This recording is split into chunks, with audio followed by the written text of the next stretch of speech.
India के हथियार बेहतर, इंडिया के पास आदमी ज्यादा। पीएम मोदी ने 3 अत्याधुनिक स्वदेशी युद्धपोतों को भारतीय नौसेना के बेड़े में शामिल किया। भारत जो है वो अपनी नेवी पे बहुत पैसा लगा रहा है। इंडियन नेवी को जो 3 वॉरशिप मिले हैं उनमें ब्रह्मोस मिसाइल से लैस स्टील्थ फ्रिगेट दूनागिरी, दुश्मन की पनडुब्बियों का शिकार करने वाला अग्रय और समंदर के अंदर सर्वे करने वाला आईएनएस संशोधक है। तो ये जो नई जिसे कहते हैं अंडर वाटर आर्म्स रेस है, इसमें you need to invest a lot. That's the only way you can create deterrence. Satellite कंपनियां, चीन की सैटेलाइट कंपनी ने इमेज रिलीज किया जिसमें नूर खान एयरबेस को उन्होंने बताया कि नुकसान हुआ है। उन्होंने 2-3 और पाकिस्तान की एयरबेसिस का दिखाया। ये चीन की सैटेलाइट है। इंडिया की सैटेलाइट कावा के पता नहीं उसका क्या नाम है, उसने भी जारी किया और ये कंफर्म हो रहे हैं दोनों।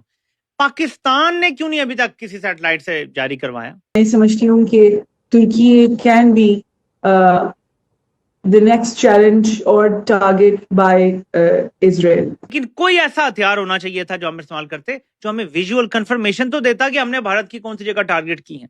अब हमारे पास कोई सबूत। बहुत से ऐसे हिस्से हैं हमारे मुल्क के, बलूचिस्तान, केपी, ट्राइबल एरियाज, उसके बाद फिर अब आज़ाद कश्मीर, इवन गिलगित बल्तिस्तान, वहाँ पे भी स्टेबिलिटी नहीं है इस वक्त। काशकोल लेके खड़े हो जाते हैं उधर, करें थोड़ी देर और मेहरबानी से थोड़ा और दे दें जी, थोड़ा और दे दें। जय हिंद दोस्तों, very warm welcome to Hindustan special channel.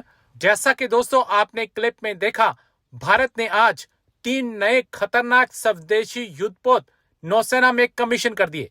इनमें स्टेल्थ फ्रिगेट दूनागिरी, आईएनएस संशोधक और आईएनएस अग्रय शामिल है।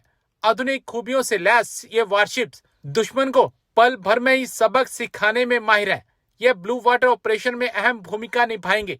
रविवार को पश्चिम बंगाल के कोलकाता में प्राइम मिनिस्टर नरेंद्र मोदी ने इन जंगी जहाजों को कमीशन किया। भारतीय नौसेना लगातार अपने बेड़े में आधुनिक और स्वदेशी हथियारों को शामिल कर रही है। इस कड़ी में अब स्टील्थ फ्रिगेट दूनागिरी, हाइड्रोग्राफिक सर्वे शिप आईएनएस संशोधक और आईएनएस अग्रय शामिल है। इन तीनों युद्धपोतों को कोलकाता के garden reach ship builders and engineers की ओर से तैयार किया गया है। प्राइम मिनिस्टर नरेंद्र मोदी ने नौसेना की कमीशनिंग सेरेमनी में हिस्सा लेकर इन जहाजों को कमीशन किया। तीनों युद्धपोत देश की स्वदेशी जहाज निर्माण तकनीक का बेहतरीन उदाहरण है। जो कह रहा था ना लंदन की सड़क पे खड़े होकर कि टामा हाका को हमने या टॉम हाका को हमने कॉपी किया था, रिवर्स इंजीनियर करके, वो यही था। बाबर क्रूज मिसाइल हमने बनाया था, ठीक है।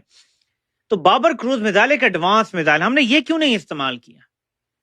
कोई विजुअल हमारे पास कंफर्म। मैं ऑब्वियसली कोई एक्सपर्ट तो नहीं हूं ना जंग में, लेकिन कोई ऐसा हथियार होना चाहिए था जो हम इस्तेमाल करते, जो हमें विजुअल कंफर्मेशन तो देता कि हमने भारत की कौन सी जगह टारगेट की है। अब हमारे पास कोई सबूत नहीं है कि हमने भारत की कितनी जगह तबाह की। लेकिन ये कहीं नहीं हुआ।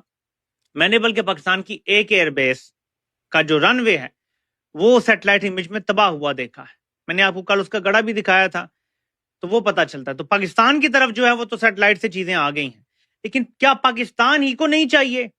अगर भारत की इमेजेस रिलीज कर रहा है, अगर सैटेलाइट कंपनियां, चीन की सैटेलाइट कंपनी ने इमेज रिलीज किया जिसमें नूर खान एयरबेस को उन्होंने बताया कि नुकसान हुआ है।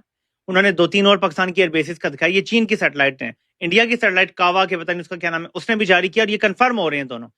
पाकिस्तान ने क्यों नहीं अभी तक किसी सैटेलाइट से जारी करवाया? अवाम को दें इमेजेस, अवाम का मुराल हाई होगा। मुराल हाई करना है ना अवाम का, ये तरीका है। ये नहीं है कि आप चला रहे हैं, स्लाइड चला रहे हैं जी, हम पॉपुलर हो गए हैं, बस फौज के साथ अवाम खड़ी है और ये वो। अवाम जब भी जंग होती है तो फौज के साथ खड़ी होती है, लेकिन अवाम सियासी फौज के साथ नहीं खड़ी। बहुत से ऐसे हिस्से हैं हमारे मुल्क के, बलूचिस्तान, केपी, ट्राइबल एरियाज, उसके बाद फिर अब आज़ाद कश्मीर, इवन गिलगित बल्तिस्तान, वहाँ पे भी स्टेबिलिटी नहीं है इस वक्त। सिंध में भी हालात कुछ इतने ठीक नहीं हैं। तो इन सब चीज़ों को अगर आप सामने रखें तो लॉ एंड ऑर्डर जो होता है वो आपका ट्रस्ट इरोड कर देता है। लॉ एंड ऑर्डर सिचुएशन होती है, कोई इन्वेस्टमेंट नहीं करता, लोग डरते हैं, घबराते हैं।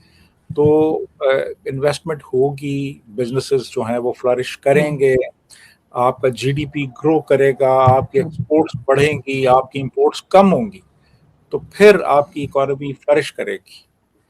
लेकिन लॉ एंड ऑर्डर की सिचुएशन रहे, कोई आपकी लॉन्ग टर्म प्लानिंग ही ना हो और लोगों का एतमाद ही ना हो हुकूमत के ऊपर, एतमाद तो खत्म हो चुका है ना। अब ये सोलर पैनल्स, तो इन्हीं की एग्जांपल आप ले लें कि गवर्नमेंट ने बहुत लोगों को कहा जी आप ये सोलर एनर्जी पे इन्हिसार करें, लोगों ने लगवा लिए ये जगह जगह अपने घरों में, और बाद में फिर उन्होंने कहा नहीं जी अब तो हम ये है और वो है और ऐसे है वैसे है, तो आपकी हम नेट मीटरिंग ख़त्म करेंगे और फिर उसके बाद जनाब आपको हम बस इतना सा रिलीफ देंगे। और फिर आप मुझे बताएं ना कि यहाँ पे कौन ट्रस्ट करेगा इन लोगों के ऊपर? बिल्कुल सर, जाहिर है कोई इनके ट्रस्ट नहीं करेगा, ना ही कोई ट्रस्ट कर रहा है। लेकिन सर पहले गोबर टैक्स लगा, अब ये टॉयलेट टैक्स की भी बात की जा रही है, साथ ही साथ सोशल मीडिया टैक्स के ऊपर भी बात कर रहे हैं कि जो लोग यानी खुद तो ये जॉब प्रोवाइड कर नहीं सकते, और जो लोग खुद अपने तौर पे जो है वो सोशल मीडिया या इंटरनेट के जरिए अगर ऑनलाइन अपने लिए कोई काम कर रहे हैं तो उनसे भी ये टैक्स लेंगे।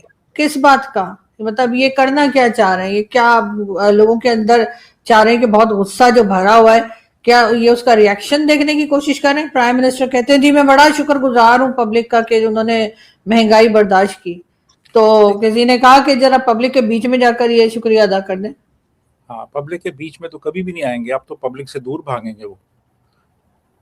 बल्कि अब ये इलेक्शन भी अगर लड़ेंगे तो ये हल्का NA 34 तेहरान 4 से लड़ेंगे जाके, क्योंकि यहाँ अब इनकी गुंजाइश नहीं है। तो ये लोग जो हैं, ये हमारी जो एलीट क्लास है ना, वो किसी तौर भी अपने मराद कम करने के लिए तैयार नहीं है।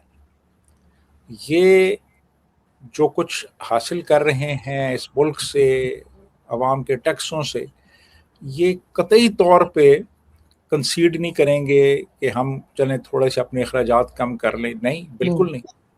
इनके जो अल्ले तलल्ले हैं वो वैसे ही जारी रहेंगे।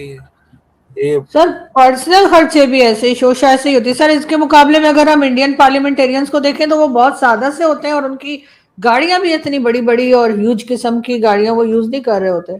जी, जनरली उनके जो हैं, आप देख लें उनके MNAs वगैरह जो हैं, वो ये मारुति पे और ये आम गाड़ियों पे आते हैं। और हमारे तो आप ये बजट इजलास में जब शिरकत के लिए आए थे तो वो जरा फुटेज आप देखें जाके, जिन गाड़ियों पे वो आए, करोड़ों की गाड़ियां थी वो, बिल्कुल एक गाड़ी कई कई करोड़ रुपए की थी। अब वो लोग तो फिर अपनी ही जो एक एलीट क्लास है, अपना जो एक खास जिस जो ग्रुप है उनका जिससे वो ताल्लुक रखते हैं, वो तो उसी के मफाद को सामने रख के बजट बनाएंगे। उनको इस चीज़ से कोई लेना देना नहीं कि उससे आवाम पे कितना बोझ पड़ता है।